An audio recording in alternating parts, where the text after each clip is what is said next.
মাগুরায় ৮ বছরের শিশু ধর্ষণের ঘটনায় রীতিমতো স্তম্ভিত পুরো দেশ।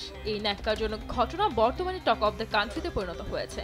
জড়িতদের উপযুক্ত শাস্তি চেয়ে সাধারণ মানুষ নেমে পড়েছে রাস্তায়, বিভিন্ন স্থানে চলছে বিক্ষোভ প্রতিবাদ, সঙ্গে নিন্দার ঝড় বইছে ইন্টারনেটেও।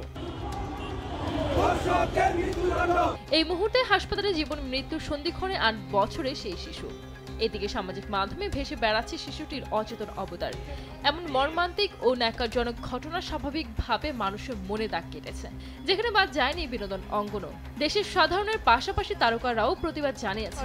আমি দুঃখিত, কারণ প্রতিনিয়ত এরকম দুর্ঘটনাগুলি চোখের সামনে আসছে, ধর্ষণ হচ্ছে, ছিনতাই হচ্ছে, ডাকাতি হচ্ছে। আসলে এর পক্ষপাতী আমরা না, আমি এর তীব্র প্রতিবাদ জানাচ্ছি। বর্তমান দেশ যারা চালাচ্ছেন, দেশে যারা ক্ষমতাবান ব্যক্তিদের কাছে অনুরোধ, আমরা শুধু আমাদের জান মালের নিরাপত্তা চাই। যে বাংলাদেশে যে এত ধর্ষণ হচ্ছে সেগুলো নিয়ে আমরা কি ভাবছি বা আপনাদের কি করা উচিত?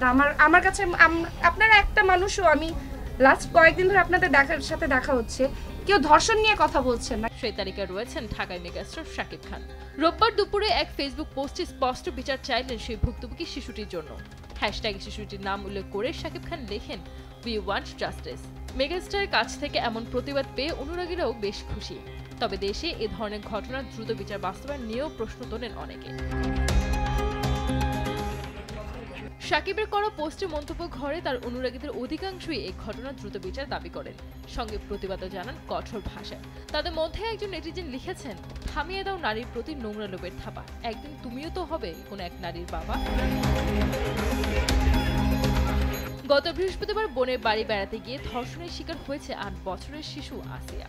মাগুরা শহরের নিজ নান্দুয়ালি চরপাড়া এলাকায় এই ঘটনা ঘটে। এই ঘটনায় শিশুটির বড় বোনের শ্বশুর হিটু শেখকে আটক করেছে পুলিশ।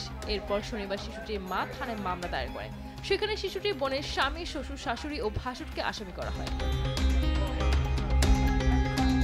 গত শনিবার ৮ মার্চ শিশুটিকে উন্নত চিকিৎসা দেওয়ার জন্য ঢাকা মেডিকেল কলেজ হাসপাতাল থেকে ঢাকা সম্মিলিত সামরিক হাসপাতালে স্থানান্তর করা হয়।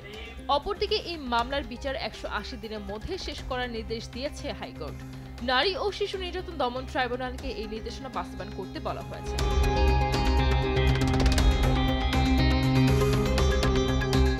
সঞ্জিদা আক্তার, দেশ টিভি।